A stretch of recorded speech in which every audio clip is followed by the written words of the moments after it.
welcome to another edition of Real Spit from a Gangsta Gone Legit. Before we get started, I'm going to need you to hit that like and smash that subscribe button. Today we have Veana Marie, a hip-hop artist, mother of 5. What's up, V? How you doing? I'm good. How are you? Thank you for being a part of this platform. No doubt, it's nice being here. Thank you. So we're going to get right into it. Let everybody know, who's Veana Marie? I am a musician and mother, like you said. Started when I was 6 years old, playing instruments from the church, and from there managed to get myself off the Cape and into Boston at Berklee School of Music. Okay. So where did you grow up at? I was actually in foster care, so I grew up all over the place. And luckily my aunt took me and my sisters and brother in so that we weren't separated in the foster care system. Good.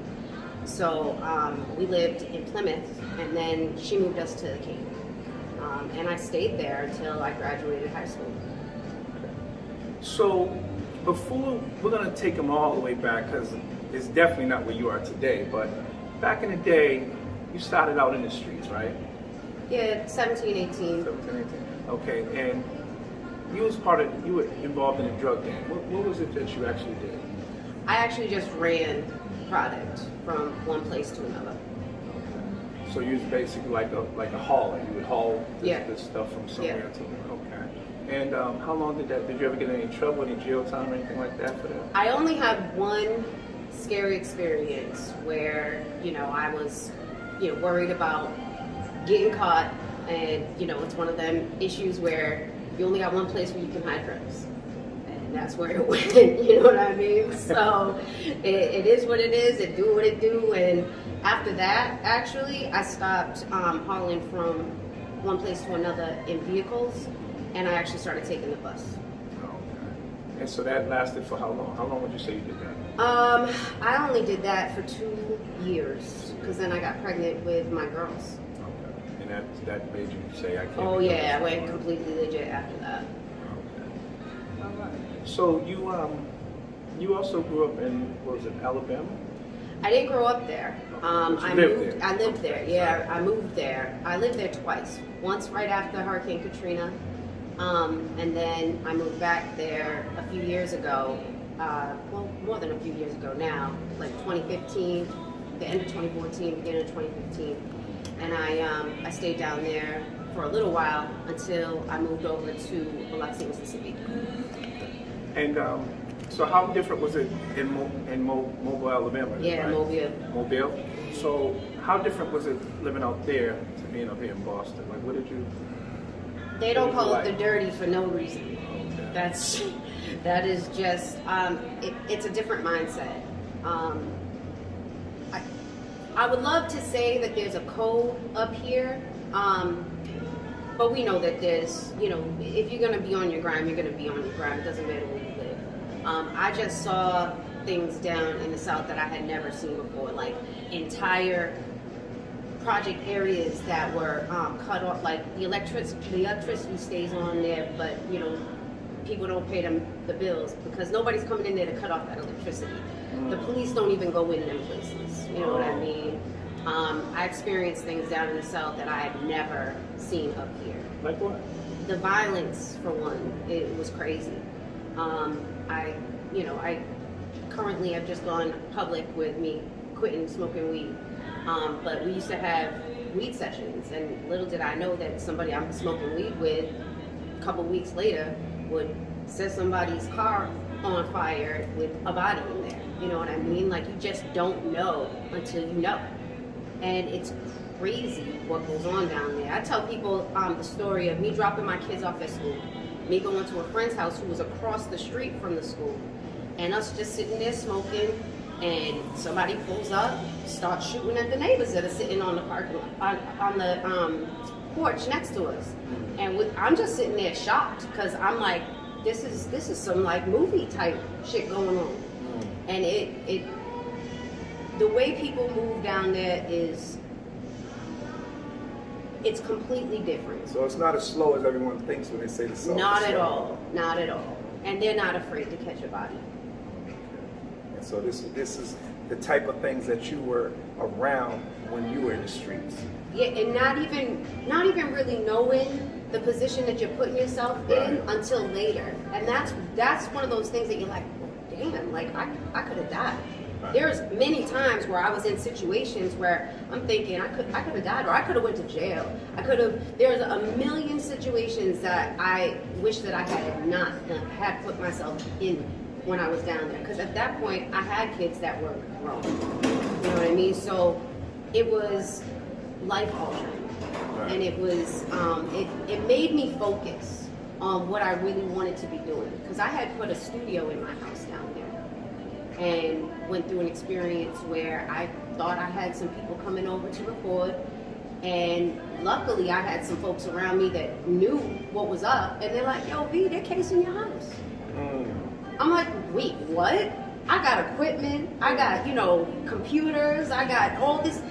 If you're gonna record from home, you're gonna have some quality equipment there. Right. Cameras, lighting, all of that. And they came to my house. So these are people that you're thinking that's gonna come to do a studio session. Right. They can reroute you. Right. Wow. Okay. So, luckily the producer that I had at the house at the time was like, yo, I need my folks to come through. They pulled up, they left. It was one of those situations where you're like, again, put yourself in a situation that you didn't even know you was getting yourself into. Because mind you, I got kids in their bedrooms while I'm out here working. So when you say you're working, what was you doing? You were actually producing and rapping at the same time? Yes. Because I got sick of going to the studios. You get sick of being sexually harassed on a regular basis. Is that what you experienced? Yeah, that's what I experienced, up till today. It's nonstop all the time. And it's all women. It doesn't matter what you look like as a woman. If you go into the studios, you're going to get that energy. Because you got a lot of rappers and musicians that feel like they're entitled. You're here, you look a certain way. If they don't know you, they assume that you're here with other people. You know what I mean? It's been really hard to get my respect as an artist and producer in the business. Really? So what are you doing today about that? Like, I aligned myself with a lot of people that understand that I'm in this for the music. I love to make music. Some people, whatever reasons people get into the industry are their own. Not everybody gets into music because they love it. Right. Some people get into it because they think it's an easy, fast way to make $1. And for some, that's great. If you can do it, then do it. But it's never been about that for me. Being famous is just another tool to help me get paid. None of that just doesn't matter to me. Like, I love performing. I love going out and I love exchanging that energy with a crowd. Big or small, it never really mattered to me. It was always about making music. And so, how long would you say you've been rapping? When did you start?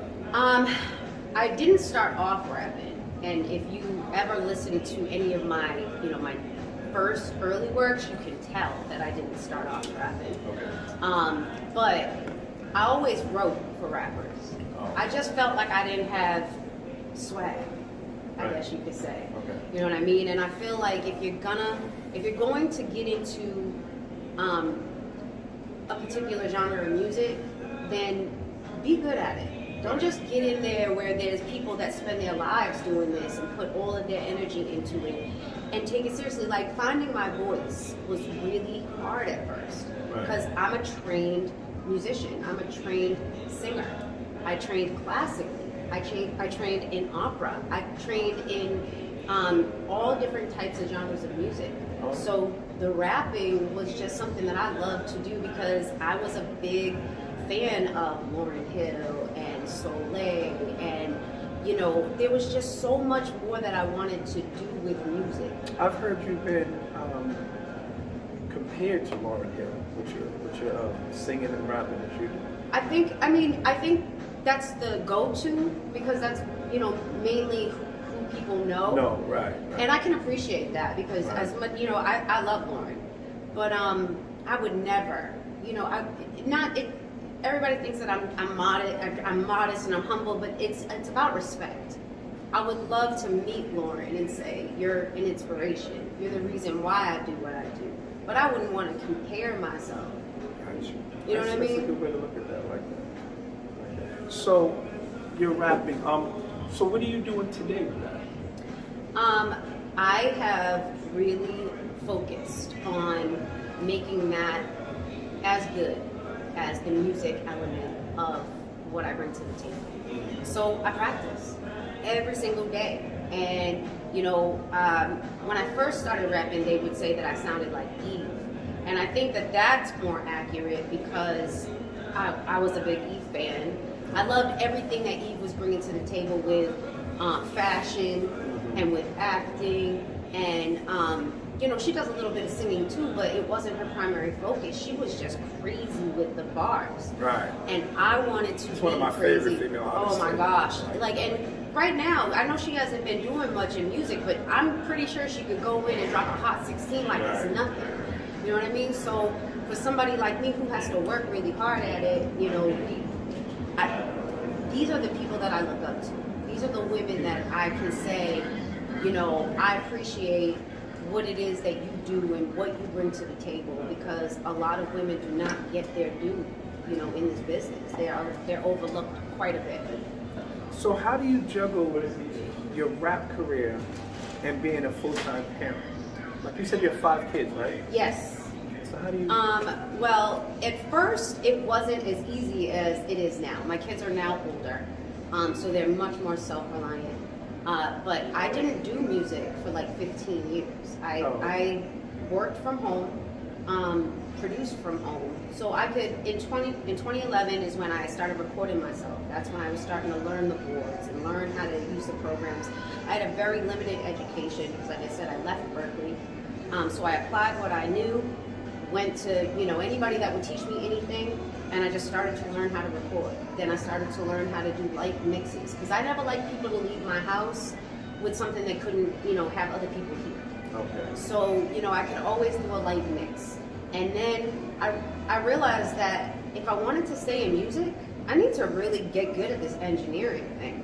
So that's where I'm at now, is teaching myself about the mix and teaching myself how to really hone in on the talents that I already have and apply them to, what we can do in the future. Okay, so you do it all. I do it all, yeah.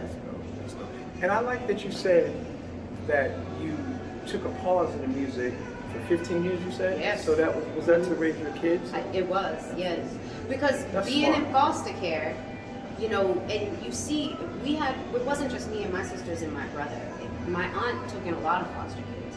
And you see a lot of broken families. And I feel like the reason why we have broken families is because we have a lack of attention to your children. When you don't spend time with your kids and you don't focus on what they're doing, you're raising them broken. So then you can't have nobody to blame but yourself later when they're blaming you for the things that you should have been doing. I always wanted to be available.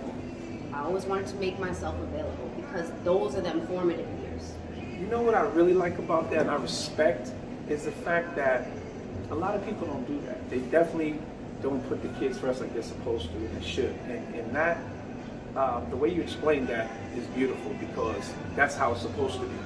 Now, you put your career on hold, and now you're 30-something, almost 40, maybe, I don't know which you are, but the bottom line is you're not 20 no more, right? And now you're focused on your career, your kids are older, and so you have time to do that. And what I like today is that we're in a place now where age doesn't matter anymore. So you see a lot of older rappers and singers and stuff coming back out if they were out before, or if they're new, you see them pursuing their dreams now. Right. And I like that because it's going to give more people incentive to want to do it and say, it doesn't matter how old I am. Well, I don't even think that that's what it is. What I think it is that because we have access to the entire world now through the internet, if you know how to tap into your demographic, you can always do whatever it is that you want to do. Right. There's gonna be a group of people that like what you're bringing to the table. You don't need to have the entire world's attention in this day and age to have a career in music. And that's what makes this so great, is now we can track where our fans are and we can go to them. You know what I mean? So like I was telling you the last time, if I have one of my biggest followings is in Detroit, that's going to be one of my stops once this COVID, thing lifts. Right. I want to make sure that I'm going to where I'm being well received. Exactly. You know what I mean? People spend years trying to make the cities that they were raised in love them. Yeah. And for what? Right. For what? Yeah. You got beef with people that you're never going to not have beef with, because people just can't let stuff go. Right. You know what I mean? They're holding on to stuff that happened to them when they were 12, 13 years old. You can't change that. Well, that's real smart. You say that you're going to go to where you're already perceived in light. Like you're going, and I think that's one of the biggest, what do I want to say? The biggest things that the internet has for us is that it puts you in everyone else's face. You know what I mean? Across the world. So you can be hot in Detroit and no one in your hometown even rocks with you. I love that. And so that's smart. That's a good move. And okay, so you're gonna do this. So when it opens back up with COVID, that's when you're gonna get back out there and start getting on the road, right? Do you have any projects right now that are ready to go, or are you working on something? I have a lot of stuff going on. I have features with many, many local artists here in the state. What is the name of your single? My singles that I have out now, The Paper Chase, Paper Chase, and The Bigger Picture are my two biggest singles right now. They're the ones that we push the hardest. They're the ones that have been the most received. Where can people find those singles right now? Anywhere you can stream music. iTunes, so all Spotify, right. We distribute through DistroKid. It's great for artists that are independent and want to push themselves, and then you can take that product into whatever label situation that you want to get into, and it'll keep working for you.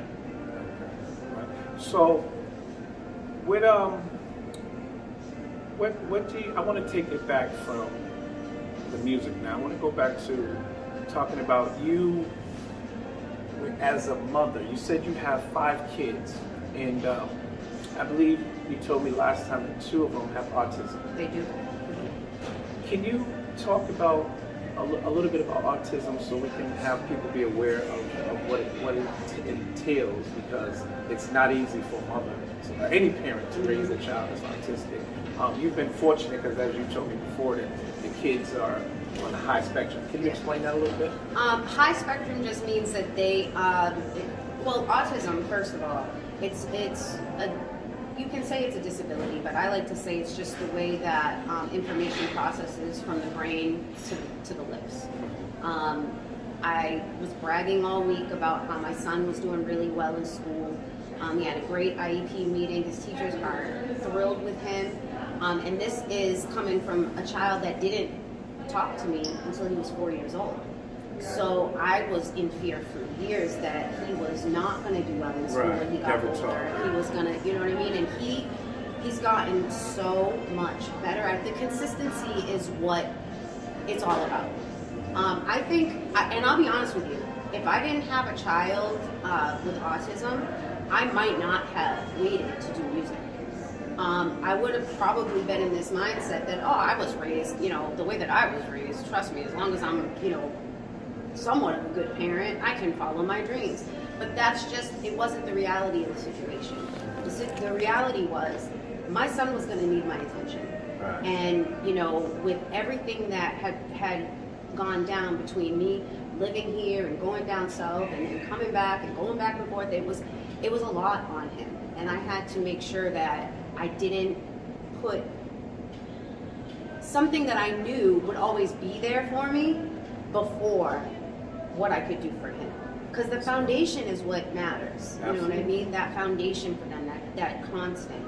And both of my boys, I have a 16-year-old and I have a 7-year-old with autism. And they're both high spectrum, but they're both polar opposites. What does high spectrum mean?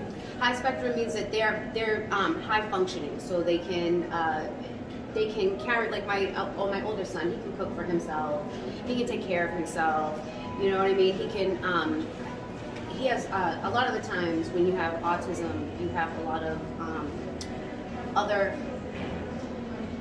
I would say, like mental health issues. So he has OCD, which is obsessive compulsive disorder. And it actually works for him because Everything has to be neat routine. in place, Everything's right? neat. And routine is so important. So he gets up at the same time every day. He makes sure he does his schoolwork. He takes his walk at 3 o'clock. You know what I mean? Okay. I know what he's doing right now. If you tell me what time it is, I know what he's doing right now because that's how uniform it is. However, my 7-year-old is just a ball of energy, and it's all over the place. Right. So you know what I mean? Like the loud noises is too much for him, but he watches things on repeat all the time. Right. And then, he gets an idea in his head and he's stuck with it until you either address it or you move on to, you gotta let him know. We gotta move on from this. You know what I mean? But a lot of the times they just won't let it go. Well, I have to say you're doing an amazing job. You're balancing being a mother and your career. And like you said, you're doing a rap thing where you're around a lot of men all the time, and you're able to now put that in its place because you don't let the men dictate how you move, right? So you're doing your own thing. You're self-contained. You're a producer, writer. Yeah. You're rapper and singer, man, and your manager. Yeah. You got a good management team. I do. Right? I do have a great management team. Yeah. So give your manager a shout. Shout out Keith Hayes, best manager ever. And I've been through them. You know what I mean? I've been through them, and not that not all my prior managers were bad.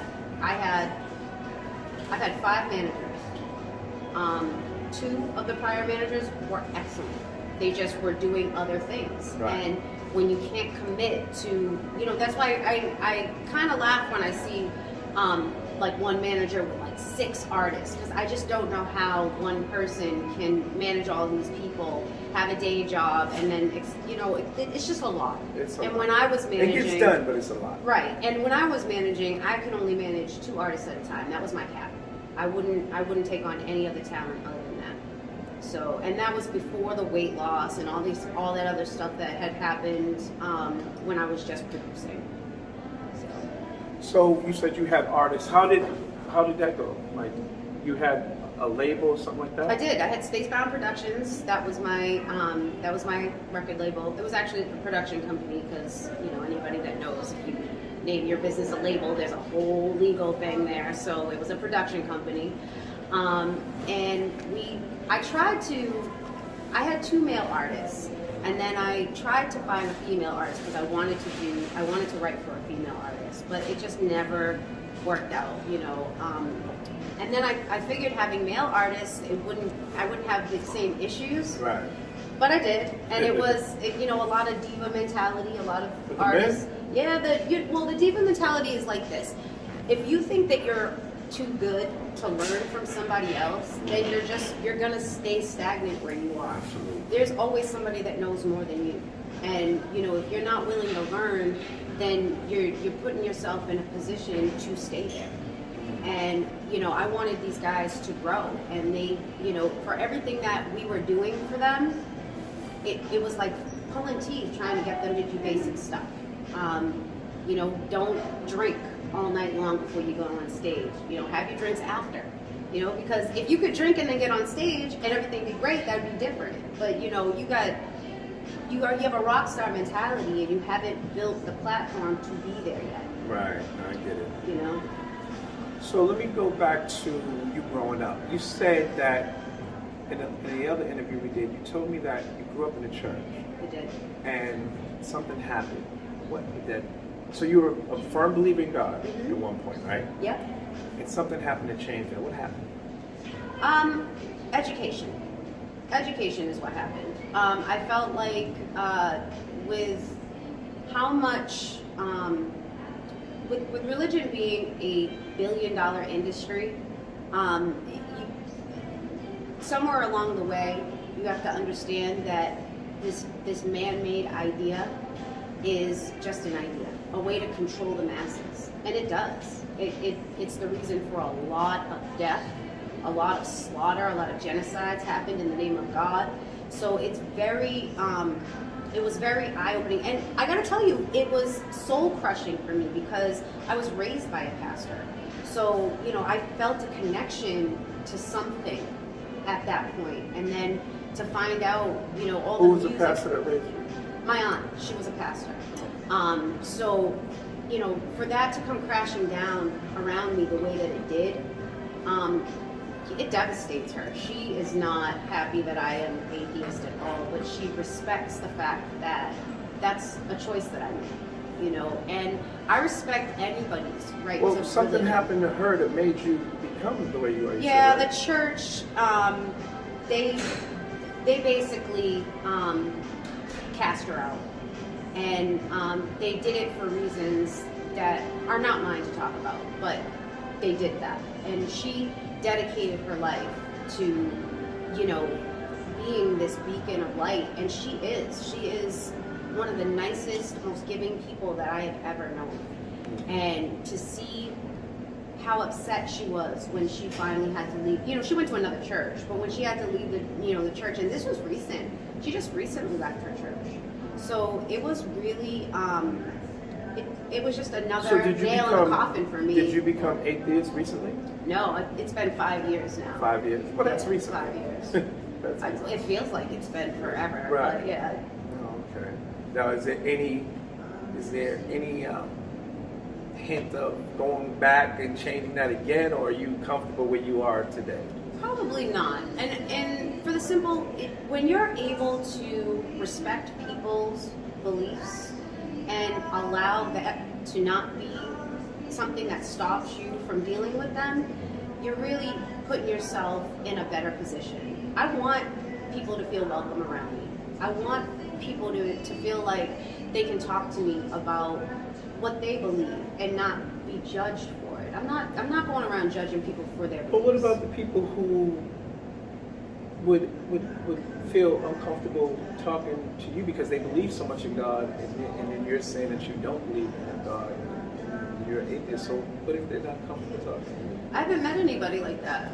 Honestly, I have a good friend of mine. Shout out to Evangelist Jillian. We're good friends, and she's got, you know, she's going to be a pastor. I love what she's doing. Soul Fishing is my mission, is out there on the book. She does a lot of good help out in the community. Look, the churches do good work. Right. There are some people out there that utilize their position in the religious aspect to help other people, and that's all I want to see. Right. You're just at a point now where you don't want to deal with organized religion. Yeah, it's a personal thing, and I don't want to make anybody feel uncomfortable as a result.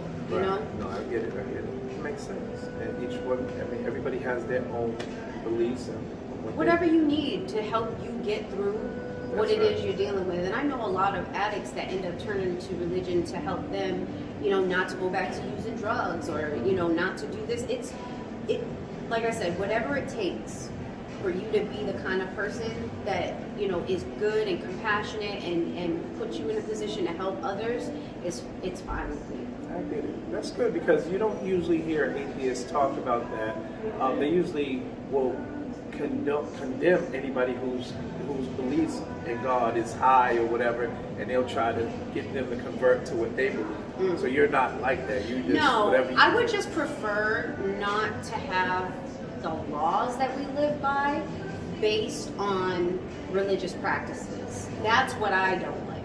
You know what I mean? Believe what you want to believe. I can't stop that. Right. But don't make it illegal for me to go have an abortion if I get pregnant, you know, because you believe that, you know, a child is a gift from God. I completely disagree with anybody telling a woman what they can do with their body. I think it's a decision that isn't just a woman's, though. I think that you need to talk to the person that you are pregnant by, and the two of you should come to some kind of general consensus about it. But that's me. You know what I mean? I'm not in a position to tell any woman what she can do with her body. It's her body. Okay. There was another question that I wanted to ask you before I let you go. I can't let you go yet. And it basically was about your music, because I did get a chance to listen to your song, Paper Chase, right? And I like it. So are you currently working with anybody in the studio now? I'm not in the studio right now Because of the COVID. because of COVID. Right? But I am writing music, and that, well, I'm done writing the music. I've been practicing the music now for the last 4 or 5 months. I want it perfect for when I go in there. I'm a real stickler for having my cadences being right, making sure that, the things that I'm saying are making sense. And, it's just, like I said before, it's out of respect for the people that have done this successfully before me. I would never want to disrespect somebody by, coming in and just saying yeah through a whole track. I mean, I think it diminishes the product. And I think that, to be perfectly honest, I think that free radio does its best job to try to diminish our brand. Hip hop, when it first came on this, well, not even hip hop, rap, when it came on the scene, it was about being lyrical. It was about putting, what was going on in life. I love watching old Ice Cube interviews because he's so smart. He's so intelligent. And he got such a bad rap because of the music that he was putting out with NWA, so that you were kind of taken aback when, he's having an interview with, some white journalist, and she's, shocked that she's getting so much intelligence. And I think that's what bothers me. Why are y'all so surprised that, our people are intelligent? Right. We invented half the crap that you use on a day-to-day basis. But it's crazy to think that we could have an intelligent conversation. That's right. So it goes back to that respect thing. I have a lot of respect for people who do this in the business because it's not easy to do it and maintain it. What artists do you like today? Today's artists? See, I'm rough because I don't really listen to the radio like that, so I don't know a lot of artists. The good thing about waiting to do music and having older teens is that I can hear what's going on from the stuff that they're listening to. So I might not like it, but I know what's kind of popping. So I honestly listen to more local and independent artists than I do radio artists. Really? Yeah, I got a lot of people. Shout out to Giazzi and to Laki. They're from the South. They do a lot of music. Laki, I'm pretty sure she just got signed to Sony. These are people that are really putting some good stuff down. And because of not being, able to get your brand out there on a worldwide scale, which takes money, we all know that, you got to do it by word of mouth. So anybody that I can push as an artist, anybody music that I'm listening to as an artist, I try to put out there. Simone Cardoza, she's from Boston, but she moved out to LA because at some point, like we said before, you got to take your brand to where you're going to be well received. Right, absolutely. Yeah, and she's got a great brand. Her music is dope. Yeah. Mm-hmm. Okay. Well, there was, let me see, one more question that I wanted to ask. Oh, you know what? I will tell you this. Shout out to Meghan The Stallion for her amazing year last year. Cardi B look, when it comes to women dominating the industry right now, you've got to give these ladies their props. Right. Now, I might not listen to the radio, but I know what's popping, like I said. So, Meghan and Cardi, I might not know their songs, but I will put them on and I will put them streams in because it's a respect thing. So you like what they did? Well, and here's the other thing. See, I feel like a lot of people, they get on the wave, and a lot of their tracks sound the same. This is why artists put out smaller projects, because when you have about 6 songs that all have that same vibe to it, I feel like that's gearing your product towards a younger generation whose attention span isn't as vast as those of us who are more into a music that is multifaceted. Now, do you have a mixed fan base, or do you have older? It's mixed. It is mixed. It's all across the board. And it works because, like, in the holiday season, there's not a big pull for hip hop artists, so I can go and do holiday music anywhere and get booked like that.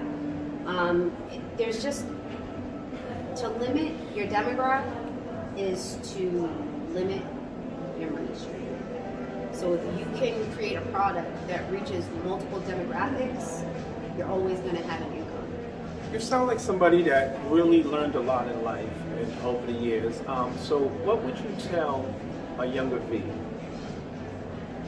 I would say If I could go back, I'd say get your ass up out of the streets and get into the studio full time.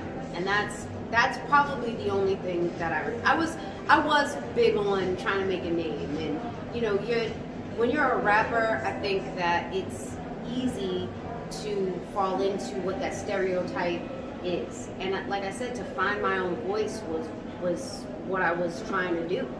I'm not a stripper, you know, so I can't do the Cardi B, the Meghan The Stallion, the Doja Cat. Like that's just not what I'm not familiar with that. I don't identify with that, but I'm not mad at it either. You know, that's just their lane. And it was very difficult for me to find a lane because I had come out of touch for so long. So it did take me a couple of years to find my footing and to figure out where it was going to be that I was going to hit the hardest. And I think we got it. I think the next project that you are going to get from me, you're going to be like, well, damn. That's what's up. Yeah, because I'm hearing it and I'm like, well, damn. Right. So, you know, and I'm... So you you know, like it in your own style. I am. And, you know, it's important. A lot of people will write some stuff and then you have 12 songs on a project and you only like 2 of them. You know what I mean? So I wanted to get to a point where I liked everything that I put out. Bitch, I hate, so just leave the date when you rollin' with me and it's Chiva. See it in your eyes that your soul is mine. If it's belief, you know you gon' leave her. See all this rage in my eyes is from your bullshit and lies. How many times have I tried to set this song to rewind? But you always pushing me closer, making me lose my composure. Black light and overexposure, fury within the enclosure. Take it back a few steps before this track is just over. And your teeth stay intact instead of you bleeding and holding them. It's best your clothes you retract. Cause I roll deeper than most. And yeah, my niggas stay strapped, but we shoot them ones like we ghosts, yeah. You can try to test me, try to disrespect how much your neck and try to check V. Baby girl, you better check C. Check for my name in the streets, Veana Marie, a queen bee. And all your toads say froggy. All you bras do is croak, Kim K, carbon copies. Pretty plastic fucking Barbies. Face down, ass up, all your tricks, favorite hobby. I'm there. Anything I put my name on now, I'm stamping it. Because if not, it's not going out there. Let the people know again where they can find your music or where they can follow you, or whatever. You can follow me at veanamarie.com. I am on every social media platform out there. You can hear my music on iTunes, on Spotify. We've done a lot with the branding. We've, you know, pushed this brand all over the place, from online to music to television. You know, there's no stopping what you're doing when you're branding. So, you know, look me up, veanamarie.com. Thank you. So this has been another edition of Real Spit from a Gangsta Gone Legit. Peace.